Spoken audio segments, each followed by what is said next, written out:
कार्मिकों की बड़ी मांग पर सकारात्मक संकेत, साफ हो सकता है पदोन्नति का मामला।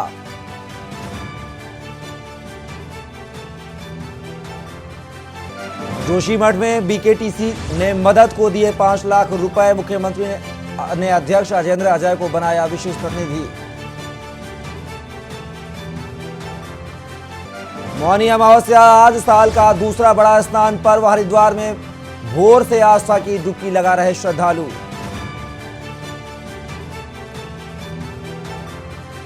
जोशीमठ में बर्फबारी ने और बढ़ाया दर्द। एक हॉल में 29 लोग, हीटर सिर्फ एक, ठंड से बचने को अलाव भी ना काफी।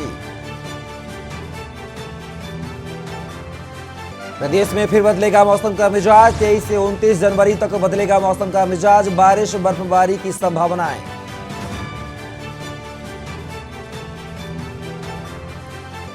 बद्रीनाथ की राह में बाधा बन सकता है धंसता हाईवे। सरकार के लिए बड़ी चुनौती है मरम्मत का काम।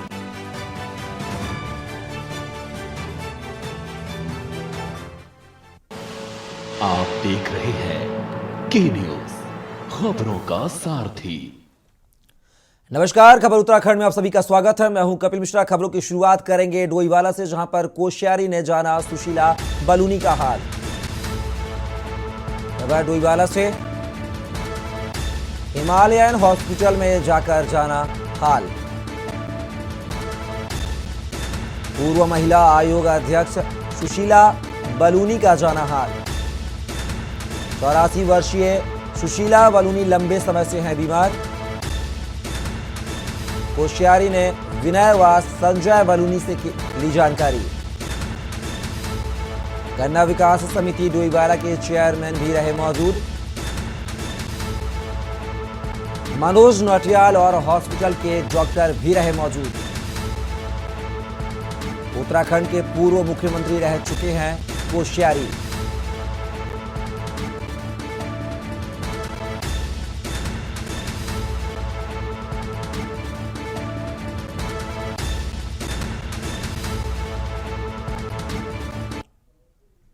मुख्यमंत्री पुष्कर सिंह धामी ने कहा कि हमें इकोलॉजी एवं इकोनॉमी में समन्वय बनाकर आगे बढ़ना है।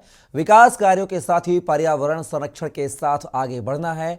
पर्यावरण संरक्षण के कार्य के साथ ही लोगों को इसके प्रति जागरूक करने की वन विभाग की बड़ी जिम्मेदारी है। मुख्यमंत्री ने कहा कि मसूरी में आयोजित चिंतन शिविर में वन विभाग को राज्य में बंदरों एवं अन्य जंगली जानवरों से फसलों को होने वाले नुकसान को बचाने के लिए व्यापक कार्य योजना बनाने को कहा गया था।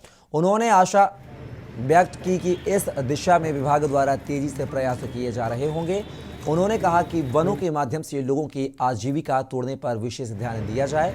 मानव एवं वन्य जीव संघर्ष को कम करने, वनाग्नि की घटनाओं को रोकने के लिए आम जन के सहयोग एवं वन पंचायतों को मजबूत बनाने की दिशा में प्रभावी प्रयासों की जरूरत है। उन्होंने कहा कि उत्तराखंड जैव विविधताओं वाला प्रदेश है। राज्य में वन संपदाओं ने राजस्व वृद्धि की मोदी जी के नेतृत्व में एक भारत श्रेष्ठ भारत बन रहा है। कश्मीर से लेकर कन्याकुमारी तक भारत एक है। एक समय था कि देश के अंदर 2 विधान चलते थे, 2 संविधान चलते थे, 2 प्रधान चलते थे और 2 निशान चलते थे।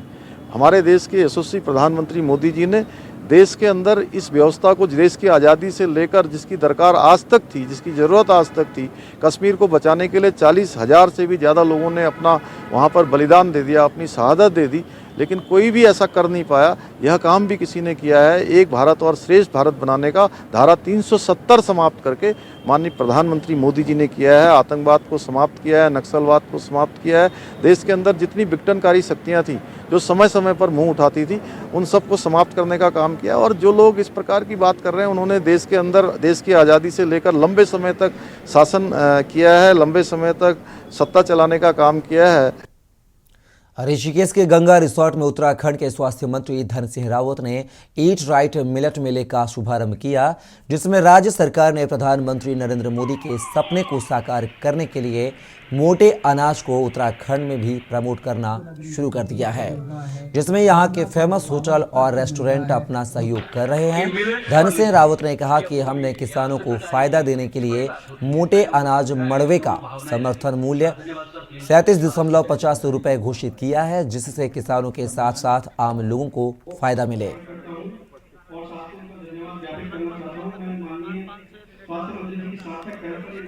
मिलता है ये क्षेत्र, उधर पौड़ी, इधर देहरादून और इधर टिहरी। तो यहाँ पर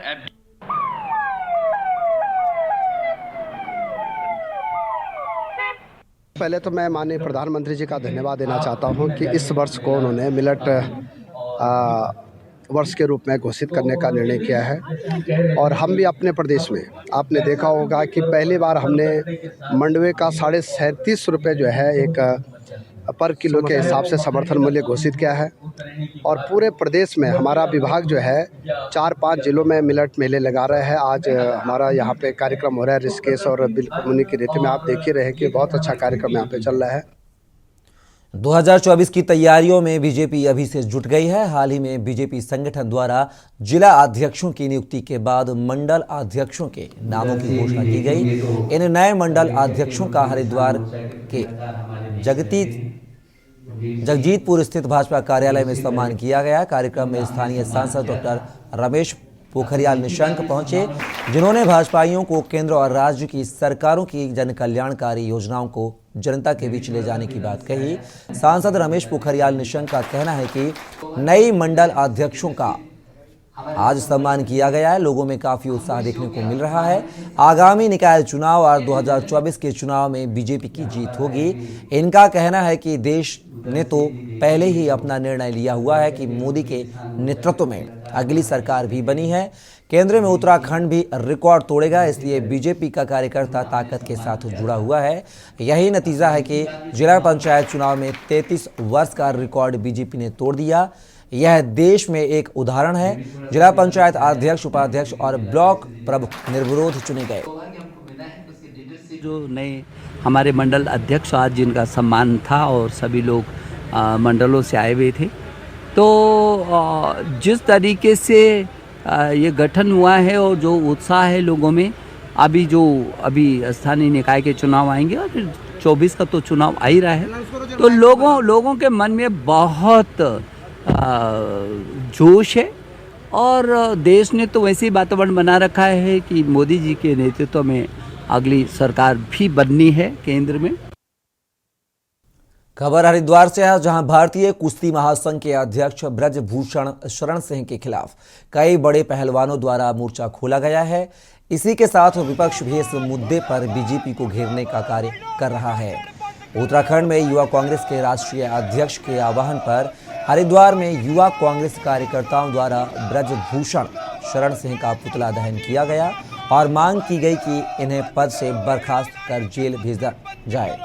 युवा कांग्रेस के कार्यकर्ताओं का कहना है कि हमारी सरकार से मांग है कि जब कुश्ती में मेडल आते हैं तो सरकार कुश्ती खिलाड़ियों के साथ खड़ी हो जाती है, मगर जब आज अंतर्राष्ट्रीय कुश्ती के खिलाड़ी धरने पर बैठे हैं और मांग कर रहे हैं भारतीय कुश्ती महासंघ के अध्यक्ष को बदला जाए, जिसके खिलाफ महिलाओं का यौन शोषण करने का आरोप लगा रहे हैं, मगर इस मामले पर सरकार चुप्पी साधे बैठी है। देखिए, हमारी मांगे यही है कि ब्रजभूषण शरण सिंह है, इनको बर्खास्त किया जाए और इनको जेल भेजा जाए। जो इनके दिमाग में गलत चीजें खड़ी हुई हैं, इनको निकाला तो पैसे जितने भी लोग हैं इनके भाजपा के, खाली यही नहीं, ब्रजभूषण शरण सिंह जितने भी लोग हैं उनको बर्खास्त किया जाए और उनको भाजपा से विदा किया जाए। हमारी मांग सरकार से इतनी है, जिस तरह से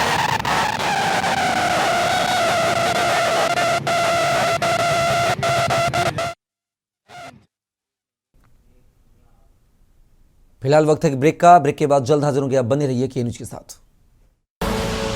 आप देख रहे हैं के न्यूज, खबरों का सारथी। तो और खबरों में बात करेंगे पौड़ी की, जहां आखिरकार 9 सालों बाद चारधाम की रक्षक मां धारी देवी की मूर्ति जल्द अपने मूल स्थान पर शिफ्ट हो जाएगी। मंदिर शिफ्टिंग को लेकर मंदिर प्रशासन और जिला प्रशासन ने तैयारियां शुरू कर दी हैं।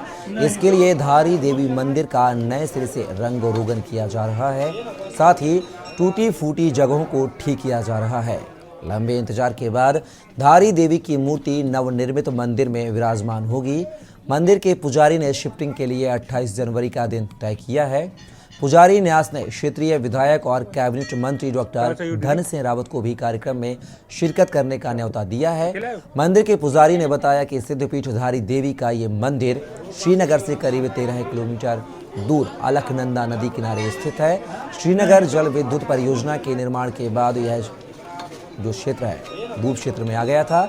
जून 2013 में केदारनाथ जल प्रलय के कारण अलकनंदा नदी का जल स्तर बढ़ने की वजह से प्रतिमाओं को अपलिफ्ट कर दिया गया था।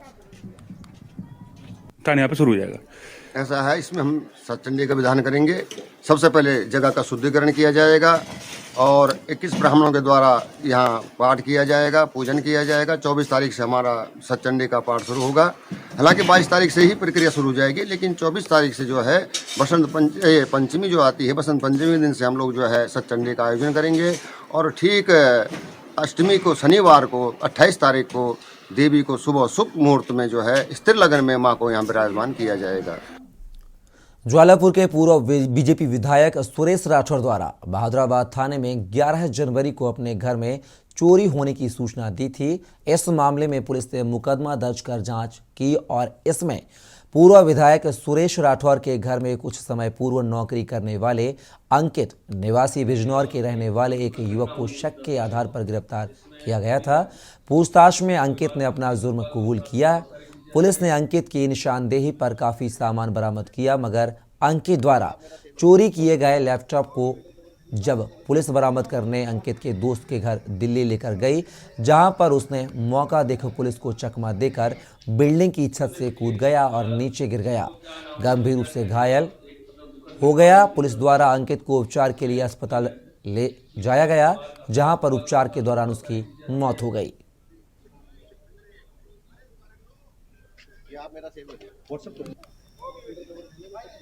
देखिए, करीब 1-1.5 सप्ताह पूर्व जो है चोरी के एक मामले में जिसमें माननीय पूर्व विधायक हैं श्री सुरेश राठौर जी, इनके द्वारा थाना बहादुराबाद में कंप्लेन दी गई थी, जिस पर चोरी का मुकदमा अज्ञात के विरुद्ध लिखा गया था। चूंकि उनके कहीं ना कहीं ऐसे ये चोरी हुई थी, तो कहीं ना कहीं कोई ऐसा नॉन आदमी के बारे में उनका शक था कि जो मेरे साथ उनके साथ रहता हो या काम करता हो, जिसके द्वारा लॉक को देख लिया गया और उनकी गैर मौजूदगी में उस लॉक से पैसे निकाल लिए गए हो। इस सूचना पर मुकदमा दर्ज हो गया था। उनकी जानकारी जब ली गई तो कुछ 5-7 संदिग्ध जो उनको लगे थे, उनके द्वारा नाम उपलब्ध कराए गए थे। उन नामों के आधार पर जब सभी की कॉल डिटेल वगैरह चेक की गई तो एक अंकित नाम का जो लड़का था, जो नगीना का रहने वाला बिजनौर का, उसकी संलिप्तता का कहीं ना कहीं संदेह आया। उसकी यहाँ प्रेजेंस उनके पाई गई कैंप ऑफिस के पास। कालाडूंगी में जिलाधिकारी के निर्देशानुसार कृषि विभाग ने किसान सम्मान निधि की समस्याओं को लेकर कैंप लगाया गया। कालाडूंगी तहसील अंतर्गत 7,171 किसान हैं जो किसान सम्मान निधि के पात्र हैं, जिसमें 1662 लोगों को किसान सम्मान निधि नहीं मिल पा रही है, जिसको देखते हुए जनपद नैनीताल के जिलाधिकारी धीरज गर्ब्याल के निर्देशानुसार जिन किसानों को किसान सम्मान निधि नहीं मिल पा रही है, उनके लिए कृषि विभाग द्वारा कैंप लगाकर किसानों की समस्या का समाधान किया जाएगा, जिससे किसानों की रुकी हुई किसान सम्मान निधि किसानों को मिल सके। साहब के निर्देशानुसार और ये हर न्याय पंचायत स्तर पर कैंप लगा करके किसान सम्मान निधि संबंधी प्रॉब्लम जिसके अकाउंट में आ रही है वो सॉल्व करने के लिए कैंप लगाए जा रहे हैं। इनकी रुक गई है, किसान पेंशन रुक गई है, या फिर उनके में प्रॉब्लम आ रही है, आधार से जो है अकाउंट लिंक नहीं है, या फिर भूमि का सत्यापन नहीं है, तो हमारे यहाँ इस उसमें 7,171 कालाडूंगी तहसील के ये खाता धारक हैं, जिसमें 1662 लोगों की प्रॉब्लम है और उसके प्रॉब्लम निस्तारण हेतु डीएम साहब के आदेशानुसार कैंप लगाया जाए। खबर सितारगंज से है, जहां नगर पालिका परिषद सितारगंज के अध्यक्ष हरीश दुबे आज राजकीय इंटर कॉलेज सितारगंज पहुंचे, जहां उन्होंने मिड डे मील भोजन का आनंद लिया। उनका कहना था कि भोजन माताओं द्वारा बच्चों के लिए काफ़ी अच्छा भोजन बनाया जा रहा है, जिसके लिए मैं उनकी प्रशंसा करता हूं। साथ ही मैं राजकीय इंटर कॉलेज के प्रधानाचार्य व स्टाफ का भी धन्यवाद करता हूं, जिनके द्वारा मिड डे मील भोजन का बड़ी व्यवस्था के साथ अच्छी तरह बच्चों को भोजन पका करके खिलाया जा रहा है। वहीं उनका कहना था कि कुछ चावल की क्वालिटी निम्न है, जिसे सरकार और अच्छी क्वालिटी का चावल सरकारी स्कूलों में मिड डे मील के लिए भेजे, जिससे बच्चों को पौष्टिक आहार की कमी न रहे और बच्चों को अच्छा भोजन मिल सके। उनके द्वारा भोजन भी बच्चों के साथ खाया गया और भोजन की प्रशंसा की गई।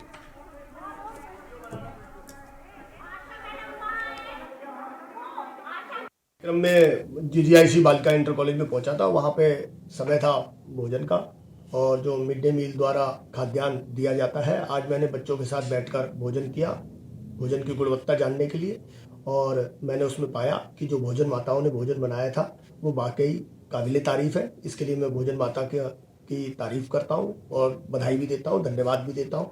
लेकिन उसमें मैंने पाया कि जो चावल जो है उपलब्ध कराया जा रहा है उसकी क्वालिटी थोड़ी निम्न स्तर की थी। वो क्वालिटी और बढ़ाई जाए, अच्छी क्वालिटी का दिया जाएगा तो वो बच्चों के लिए ज़्यादा अच्छा होगा। फिलहाल वक्त एक ब्रेक का। उत्तरायणी मेला 2023 को आकर्षक बनाने के लिए नगर पालिका बागेश्वर और जिला प्रशासन बागेश्वर द्वारा सरयू बगड़ में कुश्ती के दंगल का आयोजन पहली बार किया गया।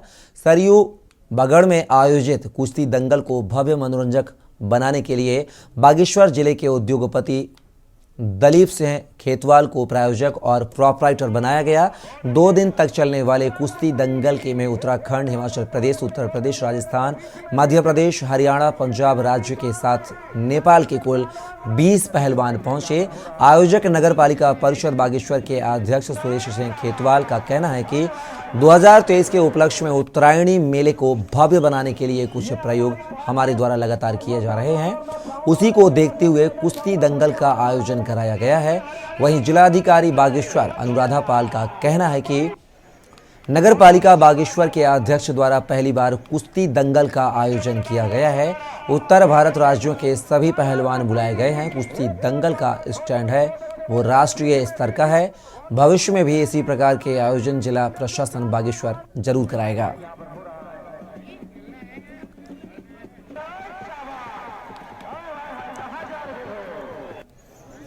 2023 के उपलक्ष्य पर कुछ नए नए प्रयोग हम लोग यहाँ पर लगातार करते आ रहे हैं। उसी के तहत हमने जो है इस बार जो है कुश्ती दंगल यहाँ पर कराया है। और जैसा कि आप देख रहे होंगे कि इसमें हमारे देश के अलग अलग प्रांतों के और नेपाल सहित यहाँ पर पहलवान आए हुए हैं और बहुत शानदार कुश्ती इनके द्वारा की जा रही है। और ये जो है इसके सोच जो है मैंने वैसे 2020 में इसकी जो है करने की विचार था, पर लेकिन उस समय नहीं कर पाए थे। हमारे एक पहलवान है संजय दास जी जो हनुमानगढ़ अयोध्या से हैं। में दंगल का आयोजन किया गया है। नगर पालिका अध्यक्ष सुरेश खेतवाल जी का ये आइडिया था और इनको जो प्रायोजित किया दिलीप खेतवाल जी ने, जो हमारे बागनाथ प्रेस के वो हैं। और अभी ये जो दंगल हो रहा है जिसमें बहुत सारे पहलवान आए हैं, सहारनपुर, हरियाणा, पंजाब, नेपाल के भी पहलवान देखने को मिले, हिमाचल के पहलवान हैं हमारे यहाँ, राजस्थान से पहलवान आए, ग्वालियर मध्य प्रदेश से पहलवान आए। मतलब आप देखेंगे कि नॉर्थ इंडिया के ऑलमोस्ट सारे स्टेट से यहाँ पहलवान आए हैं। खबर पौड़ी से है, जहां संदिग्ध परिस्थितियों में नदी किनारे मृत मिले युवक की मौत का राज लक्ष्मण झूला थाना पुलिस ने खोल दिया है। पुलिस ने युवक की हत्या के आरोप में एक व्यक्ति को गिरफ्तार किया है। 16 तारीख को यमकेश्वर राजस्व चौकी में वादी चमनलाल द्वारा अपने भाई की हत्या का अभियोग पंजीकृत करवाया गया था और चूंकि मामला संवेदनशील व गंभीर प्रकृति का था, इस वजह से इसे राजस्व पुलिस से रेगुलर पुलिस को हस्तांतरित किया गया।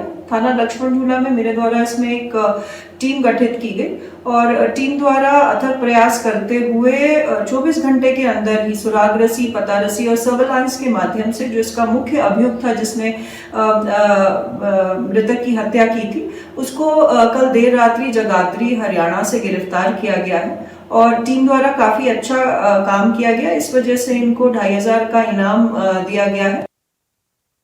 हल्द्वानी पिछले कई दिनों से हल्द्वानी के कमुलवा गांजा स्थित रिलायंस मॉल में बिक रहे खाद्य पदार्थों को लेकर लोगों की अपनी आपत्ति जता रहे हैं। लोगों ने आरोप लगाया है कि मॉल में ऑफर के नाम पर खराब गुणवत्ता का सामान बेचा जा रहा है।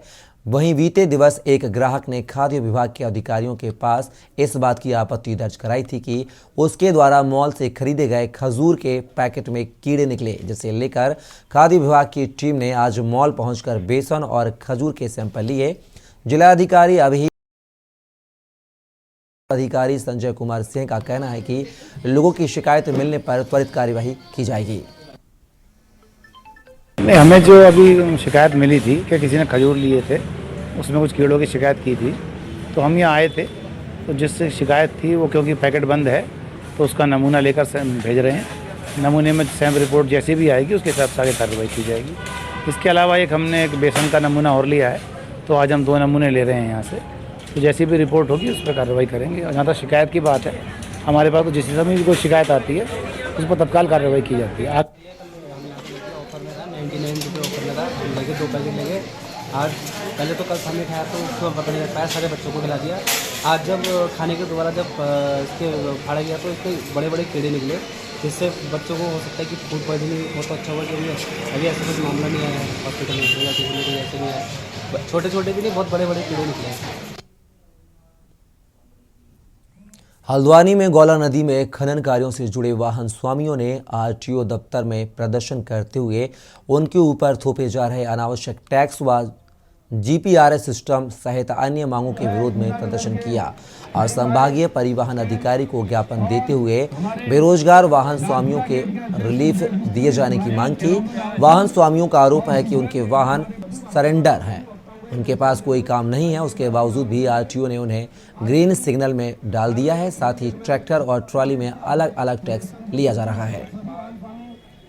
हाँ, उनके द्वारा मांग की गई है कि हमारे जो सरेंडर गाड़ियां हैं उन पे टैक्स और पेनल्टी लगाई जा रही है, और जो फिटनेस जो है अगर एक्सपायर हो गई है उस पर पेनल्टी लगाई जा रही है। तो उसमें हम ये बताना चाहते हैं, जो भी सरकार द्वारा नियम लागू किए गए हैं उसी के तहत कार्रवाई की जा रही है और किसी भी गाड़ी मालिक के ऊपर कोई अन्यथा पेनल्टी नहीं लगाई जा रही है। अगर गाड़ी जब रिलीज हो रही है उससे फिटनेस कराने के दिन में अगर 2, 4, 6 दिन अगर हो रहे हैं, वो हमारे पेनल्टी सिर्फ उसी पे लगाई जा रही है। सबसे पहले तो मैं आप लोगों का बहुत बहुत धन्यवाद करता हूँ, क्योंकि जिस दिन हमने उत्तरायणी में भीख मांगी थी एक राज्य एक रोटी के लिए, वो हमारा जो है सरकार ने वो हमारा जो है मांग पूरी कर दी है।